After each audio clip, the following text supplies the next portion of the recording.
Theoretical paper मतलब क्या, रटा रटाया पेपर आप नहीं, एक तरीके से देखो ऐसा आने वाले समय में होने वाला है कि ओपन बुक पॉलिसी के तहत कि आपको किताब दे दिया जाएगा, भाई 2 किताब आप एक किताब लेके आ सकते हो कोई भी एग्जाम में, तब भी फुल नंबर नहीं आएंगे। क्यों? क्योंकि अगर आपने किताब नहीं पढ़ा है, समझा नहीं है, तो आप सवाल को बना ही नहीं पाओगे। वहां पर पूरी किताब पढ़ने नहीं लगोगे ना, 3 घंटा कैसे बीत जाएगा। तो इसका मतलब क्या है कि आपको उस वक्त भी पढ़ाई करनी पड़ेगी, तो वो तरीका अलग होगा। उस वक्त की बात अलग है। लेकिन सबसे पहला क्वेश्चन देखो, question number first, business environment. हम लोग जानते हैं कि खास कर बहुत सारे बिजनेस को इम्पैक्ट डालता है उसके इन्वायरमेंट, जैसे टेक्नोलॉजिकल इन्वायरमेंट हो गया, या फिर आप लोग उसको क्या बोलो है, पॉलिटिकल इन्वायरमेंट, इकोनॉमिक इन्वायरमेंट, ये सब सारे सोशल इन्वायरमेंट। ठीक है, तो ये सब सारे कुछ इन्वायरमेंट है जो कि अपने आप में इंपॉर्टेंट है। तो चलिए एक एक करके हम लोग सवाल देखते हैं। सबसे पहले स्टेटमेंट वाले क्वेश्चन है, स्टेटमेंट 1 और स्टेटमेंट 2, 2 स्टेटमेंट दिया हुआ है। हम लोग दोनों स्टेटमेंट को समझने की कोशिश करेंगे, ना कि हम खुजली करेंगे कान में। ठीक है, तो स्ट्रेट हो जाइए, थोड़ा सा खुजली कम कीजिए। हाँ देखो समझना, ठीक है। एक एक, environment awareness can help the manager to identify the various threat. क्या बोला गया भाई? सिंपल सी बात। सबसे पहला बात जो हमें समझना है, क्या समझना है कि जो इन्वायरमेंट का अवेयरनेस, कि भाई आसपास में या कंट्री में किस तरीके की चीजें चल रही है, उससे एक कंपनी को यह फायदा होता है कि वो अपने थ्रेट को समझ पाता है कि आने वाले समय में क्या खतरा मंडरा सकता है हमारी कंपनी के ऊपर। सबसे पहली बात, and serves as a early warning. Simple सी बात है, अगर किसी को खतरा, जैसे तुम लोग को खतरा अगर दिख रहा है कि आने वाले समय बोर्ड है भाई और खतरा है कि मेरा ये बिजनेस स्टडीज है या फिर इकोनॉमिक्स है या फिर आपको अकाउंट्स है, उसमें हम दिक्कत परेशानी है, तो आप उसको as a early warning signal देखो और उस पर काम करना शुरू करो। तो वही कंपनी करती है। कंपनी को इन बिजनेस अवेयरनेस के थ्रू पता चलता है कि वेरियस थ्रेट क्या है, और उसको एक तरीके से अर्ली वार्निंग के थ्रू वो अपनी चीजों को एनालाइज करके सही दिशा या सही डायरेक्शन देता है। तो ये स्टेटमेंट सही है या गलत है? स्टेटमेंट क्या है भाई? सही। सिंपल सी बात है, इसको कोई गलत तो बोल ही नहीं सकता है।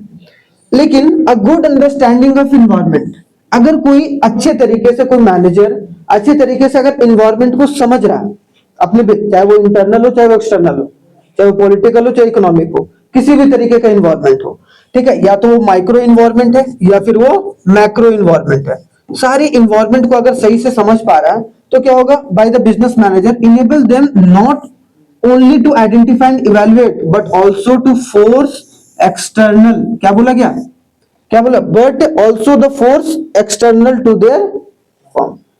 जो कोई गलत अगर चीज जो उसके बिजनेस को इंपैक्ट कर सकता है, वो उसको रोक सकता है। रोक सकता है कि नहीं रोक सकता है? सिर्फ ऐसा नहीं कि वो प्रोटेक्ट भी कर सकता है, एनेबल भी, इवैल्यूएट करेगा, बल्कि उसको रोका भी जा सकता है। तो इसका मतलब ये भी स्टेटमेंट क्या है हमारा, राइट है। तो statement 1 is correct, 2 is wrong, ये गलत है। स्टेटमेंट 2 इज करेक्ट और 1 इज रॉन्ग, तो ये वैसे भी गलत है क्योंकि 1 यहाँ पर लिखा हुआ है दूसरा। अब बोथ स्टेटमेंट आर ट्रू, ये सही है, ये इनकरेक्ट नहीं है। तो हमारा ऑप्शन नंबर सी जो होगा वो सही उत्तर होगा। समझ में आया? तो हमें आराम से पढ़ना है। अब आराम का मतलब ऐसा नहीं कि बहुत आराम से पढ़ने लगो, नहीं तो सारे पेपर छूट जाएंगे। अब देखो यहां पर समझना, a court issued the order, एक कोर्ट है भाई, एक कोर्ट ने एक ऑर्डर इशू करा, ठीक है, बढ़िया है, कोई दिक्कत नहीं। That a vehicle of a smokeless was most essential and that any one violation this order shall have to pay a heavy fine। मतलब क्या बोला गया भाई कि पोल्यूशन हो रहा है, तो वैसा आप गाड़ी चलाइए जो एक तरीके से कम धुआं एक तरीके से दे रहा हूं। तो ये एक लॉ पास किया गया भाई, एक तरीके से ऑर्डर पास किया गया, लॉ नहीं मतलब एक ऑर्डर कोर्ट ने दिया। ठीक है, identify the dimension of business environment, कौन सा डायमेंशन है भाई? सोशल, सामाजिक कैसे है? कोर्ट है तो लीगली है ना। अगर आप फाइन आप कब देते हो? जब कोई लीगल कानून को तोड़ते हो, जैसे लाइसेंस नहीं है और आप फराटेदार स्कूटी भगा रहे हो, पुलिस वाले रोक लिया, अरे भाई कहां जा रहे हो, तो इसका मतलब क्या है, कोई लीगल। यहाँ पर एक चीज देख रहे हो क्या बोला गया, फाइन आप कब देते हो? जब आप कोई रूल्स तोड़ते हो, and rules comes under the legal environment. Simple सी बात। हाँ नहीं, वही तो मतलब आपको पूरी चीजें पढ़नी है ना।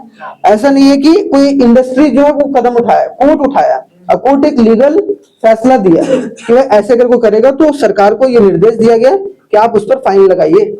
सिंपल सी बात है। तो that is called the legal environment, जो कि आप यहाँ पर समझ सकते हैं। बढ़िया सा, क्लियर। चलिए आगे बढ़ते हैं नेक्स्ट थर्ड क्वेश्चन पर। थर्ड क्वेश्चन अगर देखा जाए तो हमारे पास क्या है, देखिए यहाँ पर, the nature of relationship of our country with a foreign country. क्या बोला गया, हमारे देश का मतलब डोमेस्टिक कंट्री का जो फॉरेन कंट्री के बीच का जो रिलेशन होता है उसको हम लोग क्या बोलते हैं भाई, बोलो। जनरली इसको लोग बोल देंगे कि सोशल इन्वायरमेंट है, लेकिन नहीं, टेक्नोलॉजिकल भी नहीं, टेक्नोलॉजी के बारे में बात नहीं किया, लीगल भी नहीं होगा, पॉलिटिकल। एक देश का नेता दूसरे देश के नेता के साथ किस तरीके से संबंध है, वही डिसाइड करता है कि हमारी पॉलिसी और उनकी पॉलिसी साथ में आगे बढ़ेगी कि नहीं बढ़ेगी। जैसे आप देखते हो बहुत सारे, अगर मान लो कि अमेरिका जो है वो सही तरीके से अगर बिहेवियर हमारे देश के ऊपर नहीं दिखा रहा है, तो हम लोगों को भी वही एक तरीके से बिहेवियर दिखानी चाहिए। इसका मतलब क्या है कि वहां पॉलिटिकली मोटिवेटेड है दोनों तरफ से, तभी वो रिलेशनशिप स्टैब्लिश होगा कोई भी कंट्री का। तो हम क्या यहाँ पर देख लिए भाई, पॉलिटिकल। अब पॉलिटिकल वैसे भी समझ में आ रहा है कि दो कंट्री के बीच में पॉलिटिकल चीजें अच्छी होनी चाहिए, तो पॉलिटिकल एनवायरनमेंट से रिलेटेड है, हाँ या ना, ठीक है। चलिए आगे बढ़ते हैं भाई। नेक्स्ट अगर देखते हैं तो आपको देखने को मिलेगा शिक्षा इंडस्ट्री, एक इंडस्ट्री है भाई, Shiksha industry is facing a lot of opposition as it pay a less salary to the women. नाम तो शिक्षा रखा है, लेकिन वुमेन को सैलरी क्या दे रहा है, कम दे रहा है। मेन के मुकाबले वुमेन की सैलरी एक तरीके से कम है, बढ़िया है, कोई दिक्कत नहीं है भाई, ठीक है, दिक्कत तो बहुत है। As compare to the main workers, which dimension of environment is being violated. कौन सा इन्वायरमेंट जो है वो वायलेट किया जा रहा है, सिंपल सी बात, क्योंकि सामाजिक तौर पर जो इक्विटी या इक्वालिटी जो है वो प्रोवाइड नहीं किया जा रहा है। या हम लोग बोलते हैं ना भाई, बहुत इंपॉर्टेंट है ये, कि अगर आप सबको साथ में लेकर चलना है तो आपको सबको एक ही जैसा सैलरी देना पड़ेगा। एक महिला है वो भी 8 घंटे काम कर रही है भाई, वही काम कोई पुरुष कर रहा है, ठीक है। अगर वुमेन कर रहा है तो आप उसको 50,000 रुपया दे रहे हो, ठीक है। अगर कोई मेन कर रहा है 8 घंटा वही काम, तो आप उसको 1 लाख रुपया दे रहे हो। तो दोनों में क्या है, असमानता है, इनइक्वालिटी है, ठीक है। तो वो एक तरीके से इक्वालिटी का एक तरीके से वायलेशन है, जिसका सही आंसर क्या होगा आपको, सामाजिक न्याय नहीं मिल पा रहा है वुमेन्स को। लीगल, टेक्नोलॉजिकल और पॉलिटिकल तो होगा ही नहीं, ठीक है। चलिए आगे बढ़ा जाए, नेक्स्ट देखते जाइए, समझते जाइए और एनालाइज करते जाइए कि कितने पानी में हो आप, ठीक है। आपसे बेहतर कोई नहीं जानता है कि आप कितना पढ़ रहे हो कि नहीं पढ़ रहे हो, चाहे वो टीचर कितना कुछ क्यों ना बोले। Rate of the saving and investment, क्या बोला गया, the rate of saving and investment money supply in the economy, public debt, volume of import and export are a components of dash dimension। क्या बोला गया, सेविंग कितना कौन कर रहा है भाई, इन्वेस्टमेंट कितना कर रहा है भाई, ये सब सारे, तो सिंपल सी बात है, कौन सा, इकोनॉमिक। पब्लिक डेट वगैरह सब रिलेटेड है इकोनॉमिक, इंपोर्ट एक्सपोर्ट किससे रिलेटेड है, इकोनॉमिक से। तो हमारा सही उत्तर क्या होगा, इकोनॉमिक इन्वायरमेंट होकर चलेगा, सोशल इन्वायरमेंट में आके आ जाना, ठीक है। तो ये सब सारे, थोड़ा सा जल्दीबाजी में कोई आंसर मत देना भाई पेपर में, हमेशा यही करते हो, पूरा पेपर भी समझते नहीं हो, एक पूरे पेपर को समझने की कोशिश करो जो कि इंपॉर्टेंट है। आगे अगर आया जाए नेक्स्ट क्वेश्चन।